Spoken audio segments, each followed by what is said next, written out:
Welcome to Saving People, Queering Things, the supernatural podcast in which water is wet and Sam Winchester thinks he's a monster yet again. Today we are pulling up to season 4 with episode 4, Metamorphosis. I'm Abigail, one of your hosts, and my pronouns are they, them. I'm Noah. My pronouns are he, him. And I'm Sam. My pronouns are she, her. And my question for y'all today is, how would you feel if your sibling claimed that they had the demon blood inside them and that you could never understand or get how they really feel? And oh, hey, it works out because y'all two are siblings. Interesting.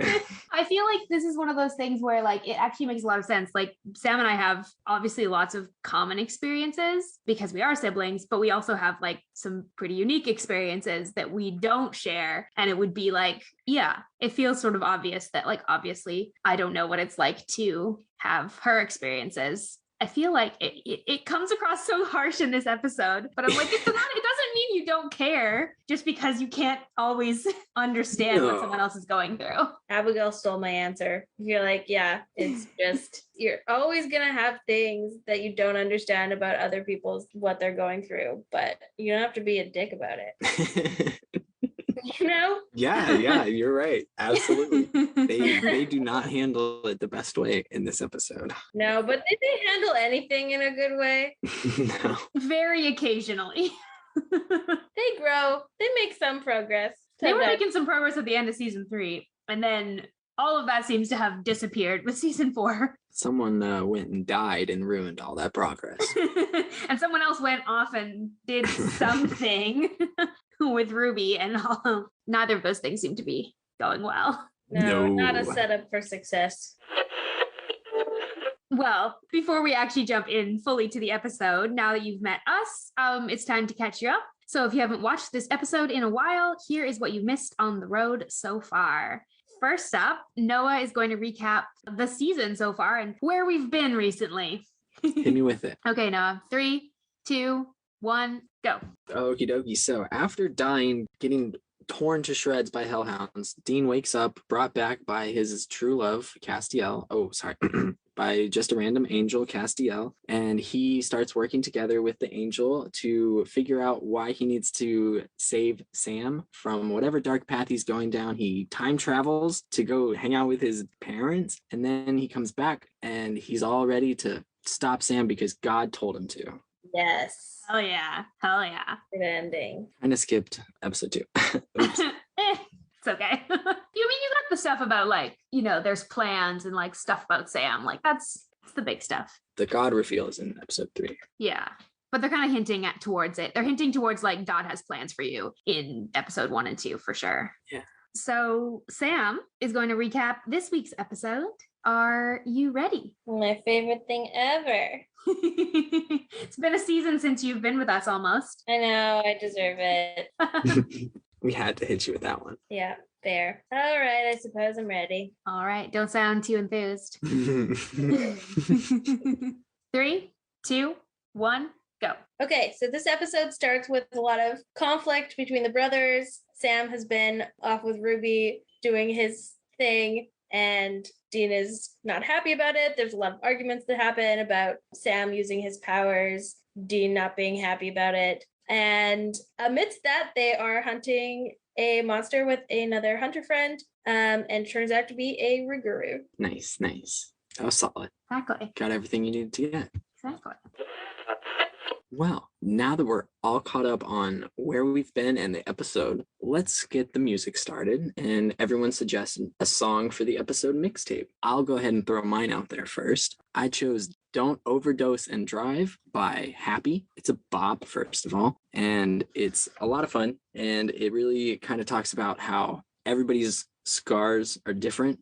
Not everybody's are on the outside. You can get a grip or get out. I just don't care is some of the lyrics. It's a good song for this episode where they're kind of not seeing it from each other's perspective and not listening to how the other person sees it. So I don't know. It really fits for this episode. I like it. I like that. Abigail, what about you? The song I have is Hunger by Of Monsters and Men.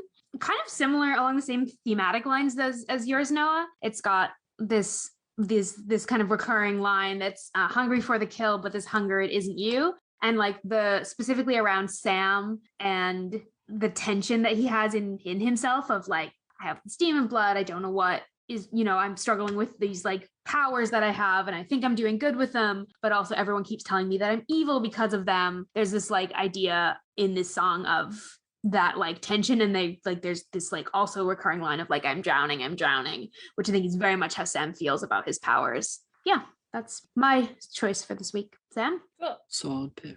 So the song that I picked is Control by Halsey. Oh, yeah. Also along the same lines, thinking about Sam and being like, it sings a lot of like, who's in control, like this kind of internal battle of like, there's this evil thing inside of me, and I don't know what to do with it kind of thing. Damn, look at that. All along the same vibe.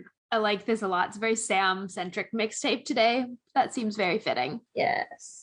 I did pull this song directly from my Sam playlist on Spotify. I was like, this is gonna be a time to pull out one of the heavy hitter emotional songs that I think of when I think of Sam. Good call. Yes. Okay, now that we've got our mixtape playing, it's time for the hunt of the week. And today we are talking about Metamorphosis through the theme of tolerance. Woohoo. I thought we would start with defining tolerance, because I think that's a helpful place to kind of start before we talk about this. And so definition of tolerance pulled from the dictionary. One of the definitions I really liked was it's the capacity to endure continued subjection to something. So you're able to handle something, particularly something like that's maybe not positive, without having an adverse reaction to it. And like, I think about the concept of like having like a tolerance level of like how much, you can get up to a certain threshold. And then once you've hit your tolerance level, that's when you're going to like blow, or that's where you're going to start feeling the pain, or that's where you're going to start like acting out, especially. Yeah. And then the other definition that I found was talking about like handling the existence of like opinions or behaviors that you don't agree with, which I think is also really relevant to this episode. Both definitions very relevant. Yeah. Seem present in every shot of this episode. Yeah, this is a good theme for this episode. Yeah. I want to know what you thought of this episode, Noah. Honestly, I really enjoyed this episode. It was very good seeing the brothers have honest, real conversations. They don't have those all the time. A lot of times, I don't know if you noticed this, they bottle their emotions down. They seem to. It's weird. This episode, they kind of blow up at each other, and it's great and phenomenally acted and long overdue. It was great. I like that they spend. I like, and by which I mean, I find it excruciatingly painful, but I think it's really well done that they're basically like they have this ongoing fight throughout the episode, and they don't resolve it at the end. Like they're just they end like in a very similar place to where they started, except that Sam is like, okay, I'm not going to use my powers anymore. They end in a similar place, but both of them have a different mindset than they did going into it. Like logistically, they haven't made any big changes, but Dean seems a lot more understanding of where Sam's coming from and how Sam feels because they had that emotional breakthrough. But who knows where it's gonna go? It might go nowhere. Yeah, I think like Dean in this episode is really interesting because he's not handling it well, and he's making that everyone's problem. Yeah. Constantly. And his like low tolerance for anything that isn't human is really on display. Like, and it feels like we've gone back to early Dean. And I wondered in this episode if that's a result of Hell, because we saw him like getting more nuance when it comes to monsters in season 2 and 3. And now he seems to have regressed back to like, if it's a monster, it's bad. Yeah. And I wonder if that's because of what he's experienced in Hell. And the monsters that he saw there, and that he, like he's got a lot of trauma from that still. Clearly, one part that I noticed that at is when that hunter asks them, have you ever been so hungry that you haven't eaten in days hungry? And Dean is like, yep, I got it. It's got to be a reference to him in hell being tortured, starving, and feeling hopeless for 3 months, 4 months. Well, that's cool, because I've also heard the argument, and I think both of these can be true, is that also we know about their childhood that John. That's where my mind went. There was a lot of neglect, and they were left on their own a lot. So, it's kind of implied that like they didn't have access to a lot of resources and were just kind of had to fend for themselves. Yeah. And because Dean, being the protective older brother he is, I don't know if this is a spoiler or not, I don't. but have we seen this scene already? Provided for him. I mean, we've seen him break into people's houses and steal Christmas presents for him. Yes. So Yeah, and kind of, if there was a scenario where there was only enough food for one of them, Dean would. We have seen that. Yes, that is the scene we have seen. We've seen that. That was I believe that was in Something Wicked, where the cereal scene. Yeah. Where he gives Sam the last bowl of cereal. Yeah. Strong. Yeah. It's kind of implied that was a pattern in what they grew up with. Yeah. And Sam doesn't have the same reaction. Like, Sam doesn't have any reaction to that. Mm-hmm. I'm sure Sam's been hungry, but like Travis specifically says, haven't eaten for days hungry, which is interesting that's which also is interesting because Dean makes that connection to like, if you're that hungry, you'll do anything to have food. Mm-hmm. Whereas Sam is thinking primarily about like, no matter how hungry you are, if you really don't, you still have a choice, even if your instincts are telling you to do something, you can still fight them. Yeah. I think that maybe speaks to more how like Sam was more protected. Like he protected him from a lot of those things growing up. Mm-hmm. But also how Sam hasn't been protected in the last while because now he's had to be on his own. And so now he has to learn. And like he says in the episode, like he tells Dean, he's like, you don't fully get it. You can't fully get it. You don't have the same experience. You don't literally have demon blood in you. Mm-hmm. You can't understand what it's like to feel like this is something I can't ever escape. And like all I can do is make the best of it. All I can do is like try and take this curse and make something good out of it. Just hurts. But he has been so far. That scene, right at the beginning when it starts off with a bang, honestly, with Dean coming across Ruby and Sam doing their exorcism. And, Dean at first is super mad at Ruby, tries to kill her, obviously. Dean says, just use a knife, get that demon out of there. Use the knife, kill him. And Sam says, the knife kills the victim. What I do, most of them survive. Powerful. The way he says it, the heartache in his voice is so powerful. That touched me because he has had his tolerance level for victims that he can't save is reaching its max. And he is fed up with it and trying to everything he can to stop it. Yeah. And so he's like willing to lower his tolerance for and like he's willing to have a higher tolerance for like kind of things that might be a little more gray area, like using his powers because he can see Ruby. Yeah, because he's like the result is good. So he's willing to be a little bit more. He has a higher tolerance for like non-human things than Dean does right now. Mm-hmm. That's a really, really good point. And I love Sam in this episode. I love that he is so insistent on like his own agency of being like, I'm making these decisions. Like I'm making it for good reasons. He's like, I'm not stupid. I know the risks, but I'm saving people. And like, that's worth it to me to use these powers. Whether or not that's true or not will kind of remain to be seen. But like, I like that Sam's holds on to his own agency. Even at the end when he says, I'm not going to use the powers anymore. He says like, I'm not doing that because of anyone else. I'm doing that like for myself. Yeah. Which is powerful but I don't necessarily, me personally, don't think it's the right call. I think they got to figure out how to use the powers to their advantage or something, figure out how they can get the demon blood out, or I don't know. There's got to be some way that they can still use the powers and not fall to the dark side because they're pretty cool powers. Yeah. I mean, that's a pretty big advantage in the demon monster hunting game. And if their whole thing is saving people, like, that's their Dean is just so closed off to the idea, and that hurts. I'm on Sam's side. I think. Yeah, honestly, yes. I don't think working with Ruby is the right way to do it, but working with Dean, being fully honest with him about the abilities, and the kicker there is that Dean is not about it.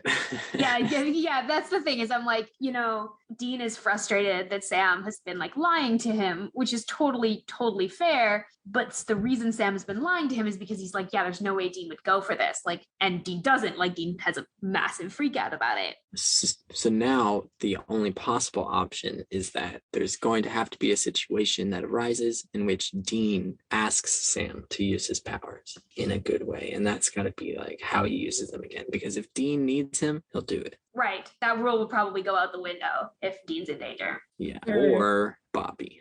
But don't put Bobby in danger. I know it's coming, but it's it's a ways off. We're gonna not talk about it. Don't think about things you don't know yet. Noah. No. We're fine. Everybody is happy in the end. It's okay. Something. There'll be peace when you are done. Something. Another thing with tolerance is whenever they get to Travis's house the first time, I think they're, just talking out of their ass for half of it, just saying whatever it takes to make Travis happy and get him to help them. And Dean has the line where he says, yeah, thick as thieves, nothing more important than family, while he's glaring at Sam across the room. So good. That was so tense. I mean, honestly, Noah, you have a bunch of siblings. We have Sam and I are siblings, and we have other siblings. When you're in a situation where you're mad at your sibling, but you're with someone else who you can't tell that you're mad, someone else you don't want you to know. You may be with your parent and you don't want your parent to know that you're mad at your sibling. Well, you need them to know, so you'll say the really nice thing, but you'll say it in that tone. It's so side item that your sibling picks up on 100%, but the stranger might not necessarily. How well they know you. Yeah. It's great. Big sibling energy from that scene. But it really shows Dean is fed up. He is zero tolerance, letting it show. And I wonder if I think the thing is with Dean in this episode, obviously he's really not kind and he's not understanding towards Sam. He does say at the end of the episode, he talks about how it's because he's afraid. He's I'm freaked out by these powers. I am terrified by the implications of them, which makes sense based on Azazel and everything that happened with their dad, everything that happened with the special children, the whole all these demons saying, that Sam's going to be the boy king and lead a demon army. And so it's fair that Dean is freaked out by that possibility. He just time traveled back and saw Azazel again in the flesh. So it's all very fresh. Yeah. And saw Azazel kill his grandparents, kill John, even though he brought John back. He just saw saw the angels, saw Cass come to him and be you stop him or we will. So he's terrified for Sam. And part of the reason he's so anti-Sam using his powers is because he's not only is this potentially a really dark path for you, but also other people might stop you. And he has that line that is the worst line in this episode, where he says, if I didn't know you, I would want to hunt you, and so would other hunters. And I don't think the first part of that is actually true. I think he's just trying. No, it's not true. It's absolutely not true. Not at all. He's just trying to get through to Sam. Yeah, he's just trying to go for the kill there, Harsh. Emotionally speaking, and it's brutal.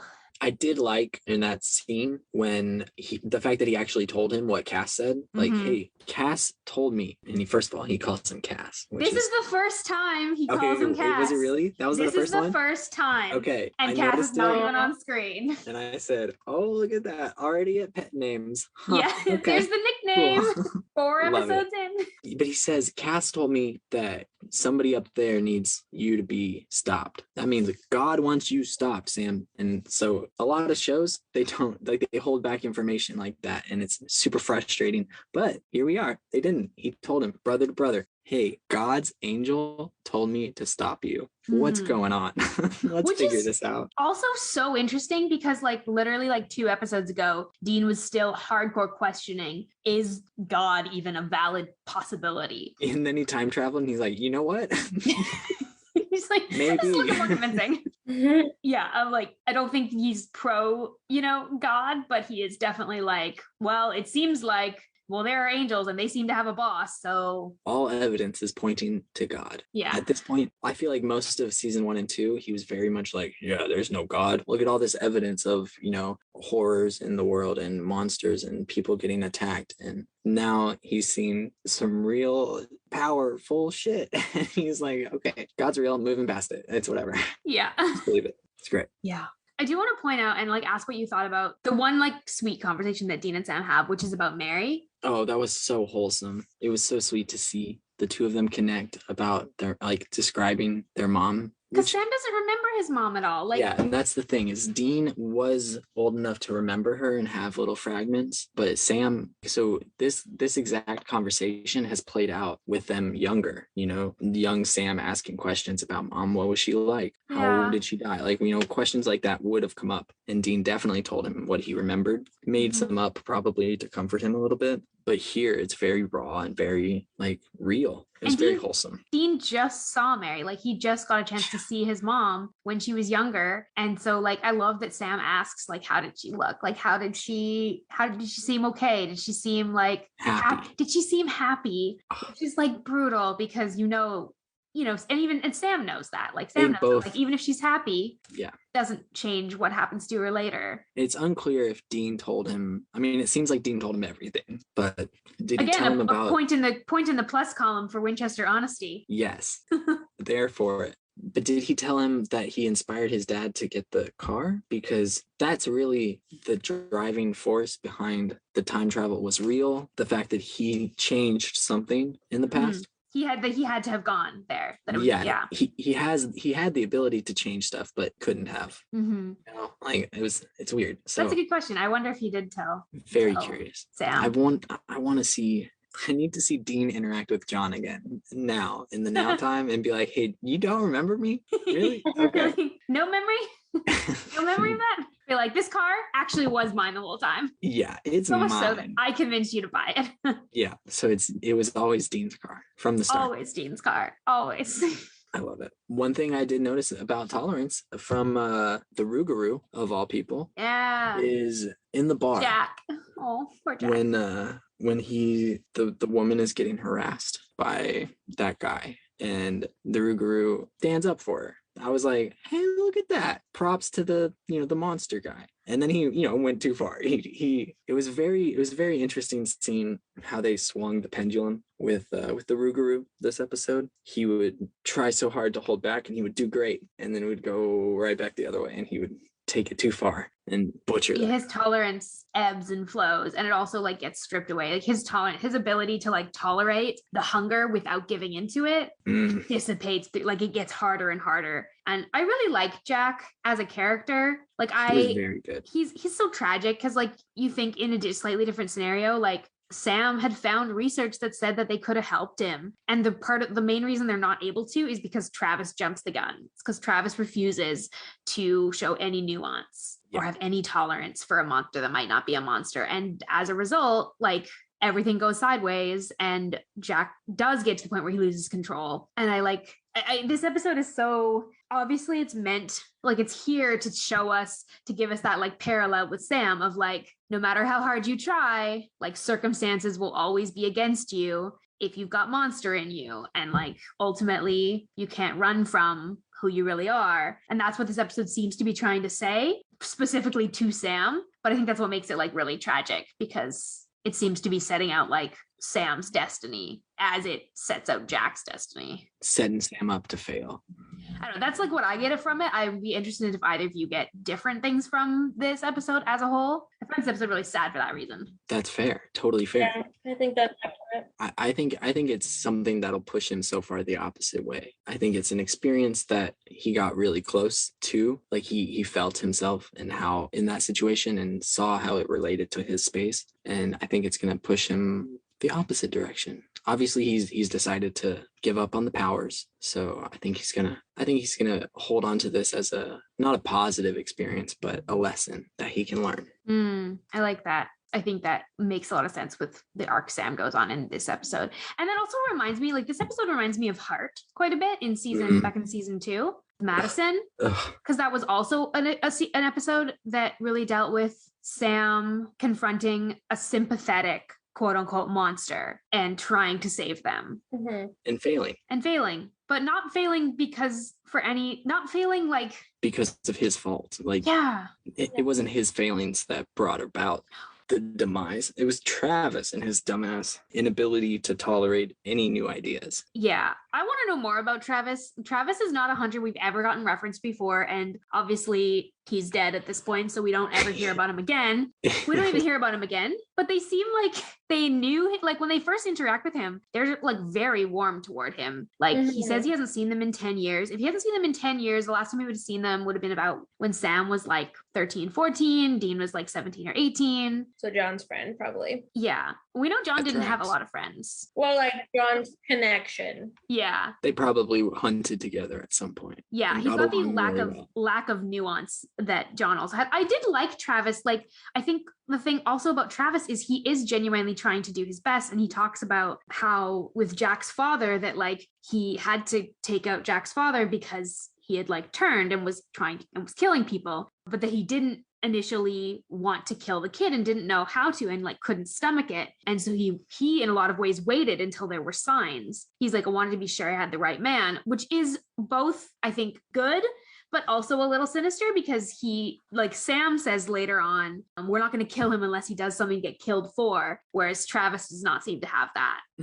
He's like, oh, he's showing any signs of going that direction, even if he hasn't yet. Like, yeah. Nip it in the bud. Seems very consistent for the hunters that we've seen so far, of like, not a lot of tolerance to wait those things out. A little bit frustrating, but we need a plot line.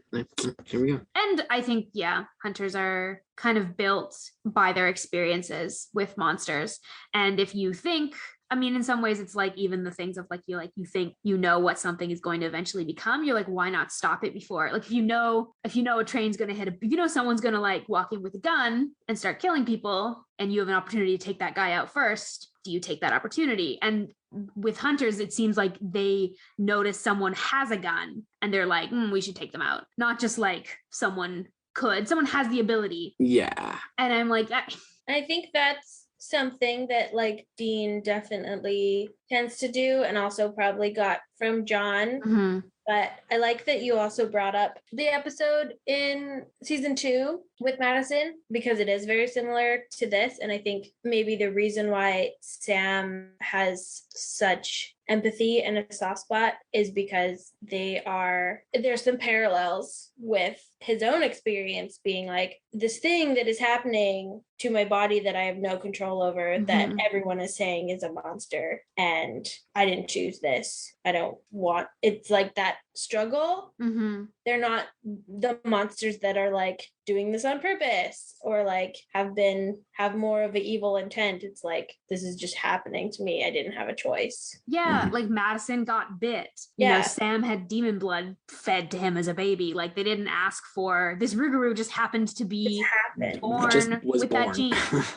And like he has, and it seems like actually everything that he does in this episode that is like harmful is a direct result of his like hunger and his tolerance level going down. He seems like up before that point, and every other interaction when he has full control of himself, he seems like actually a pretty sweet guy. Like we don't know a lot about him, but it seems like his relationship with his wife is good. It seems like he's the kind of person who sticks up for other people, especially the people he cares about. I mean, but even that lady in the bar, he was seemed to be a kind individual. Yeah, who was trying to stand up for someone who was being harassed. Yeah, which is something that Sam can connect with. Yeah, exactly. Like Sam can understand that like feeling of something is in me that pushes me towards evil or pushes me towards bad decisions, but also that like there's also so much more in me that pushes me towards good and that pushes me towards like making the right decisions. And that's the part of me that is me, that's actually me.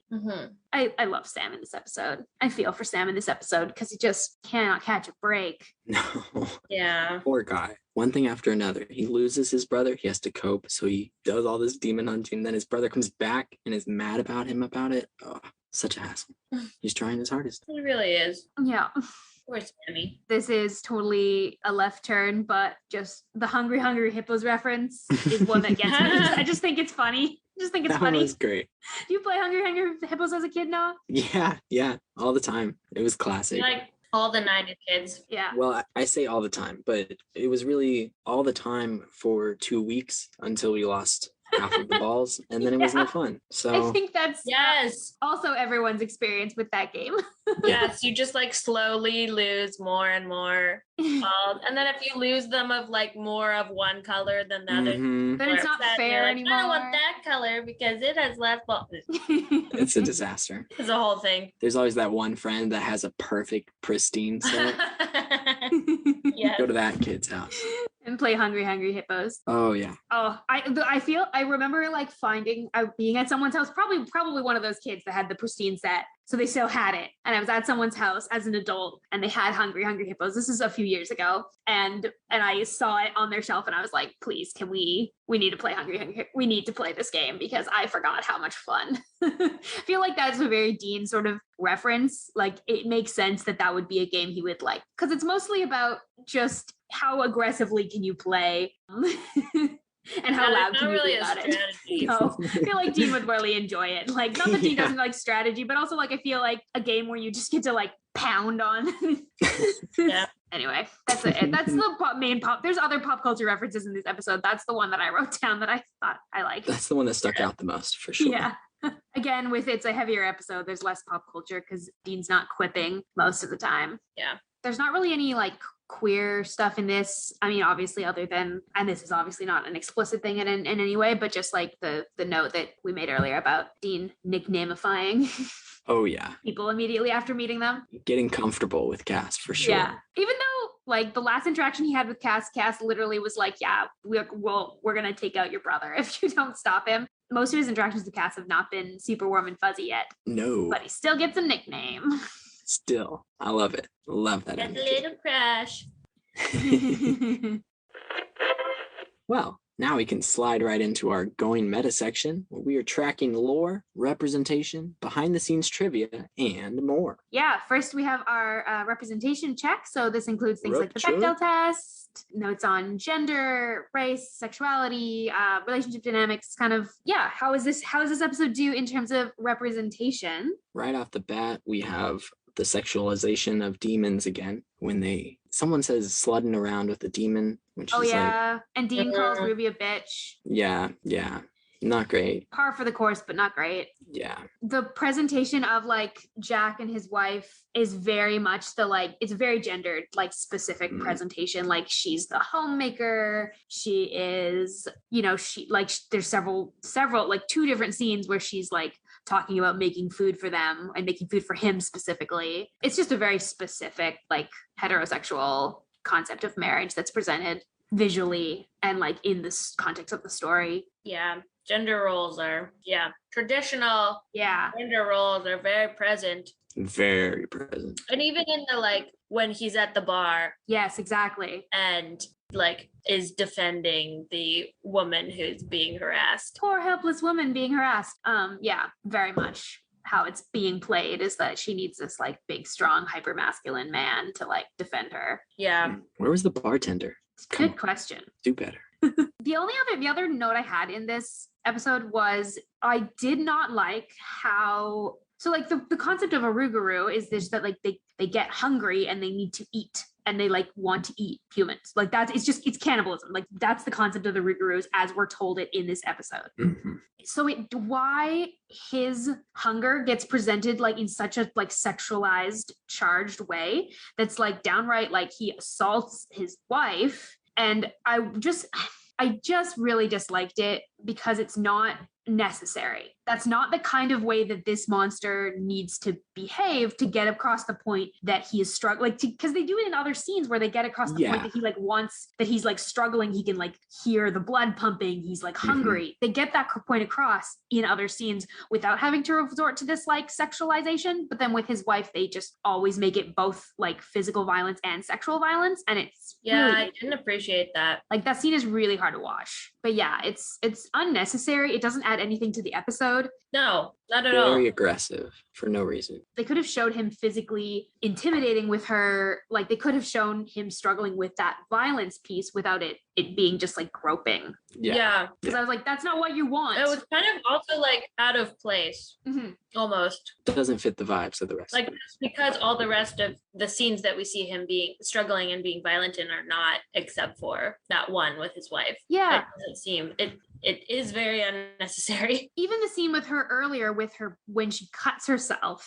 Yeah. That scene's a lot better, I think, because it shows you get to see visually that he's struggling because that's a trigger, seeing her blood, but he's not like it's just that, because that's what the hunger is about. The hunger is about that specifically. Yeah. That was weird. Unnecessary. Unnecessary, unappreciated. But could be a great segue right into talking about the origins of the Rougarou with our lore check. Yeah. So get this. I was checking into the lore. Yeah, the Rougarou is a French origin mythos. I didn't do a lot of research on it, just kind of a cursory look, but it's French origin. It's kind of a werewolf type creature that would eat humans. That's like pretty much the base of it. It exists in a number of different French speaking cultures, so it's kind of all over the place. But yeah, they took it pretty straightforward in this episode. They don't give us a lot. Yeah, I don't think they really need to. Honestly, No. it's basically like a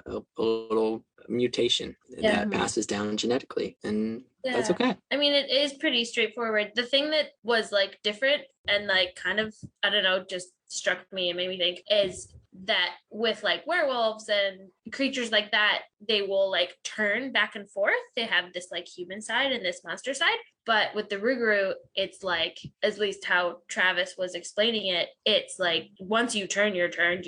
There's no human side left. Right. Yeah. Which is also interesting when you think about like Rougarous are also compared to werewolves. So like werewolves get made when they're bitten. So you can turn a human into a werewolf. You can't turn a human into a Rougarou. It's passed on like genetically. Yeah. So that's also a big difference, which is yeah. Which, okay, here's a question for you. Does the kid come back? Does the unborn child? I thought about that too. Because when Sam asks, why would he want to kill her? First of all, Sam, you could figure that out. If Travis was so set on killing her, of course it's because she's pregnant. But I think they don't want to know if that's the case. I think at least Sam, I don't think wants to know. Yeah. He might be I think Sam could be feigning knowledge there. And I mean, at this point, really, it's going to be 30 years away. Like, no worries. Not your problem. Yeah. Only 15 seasons. So I will tell you that in the show, unfortunately, they don't bring this particular Rougarou back. Okay. They lose that thread. That is specifically lost canon. I mean, at least it doesn't ever appear in the show. But again, it would be 30 years down the road, and the show doesn't go for 30 years. So I'm okay with that because that means that they didn't hunt it to extinction, possibly. So there's at least one more out there. Yeah, and I will say that this is the first appearance of Rougarous. It's not going to be our only appearance of or discussion of Rougarou lore. Nice. But yeah, I'll just like leave it there in terms of that detail. Yeah. Just wanted to tell you that this particular Rougarou unfortunately does not get addressed again. But these are a little more, they're not an extinct monster, and they're not as rare as some of the other monsters that we've met that have been more one-offs. The Rougarou lore was interesting, but it was kind of shut down. Travis didn't want to listen to it. Sam had some interesting stuff, but yeah, I wish we knew more about that. I'd be curious as to like what the strategy would be. Especially like the dates when those events that he's talking about happened. Because if they're more recent, then that means there's a lot more out there. If they were older, it could have been in the same line. You never know. Yeah, good point. It'd be interesting. There could be a whole community of them out there. Yeah, well, I mean, it is in family lines. So do you get Rougarous in family communities that have all turned? If they just lived up in the mountains somewhere, they could be fine living off the wildlife.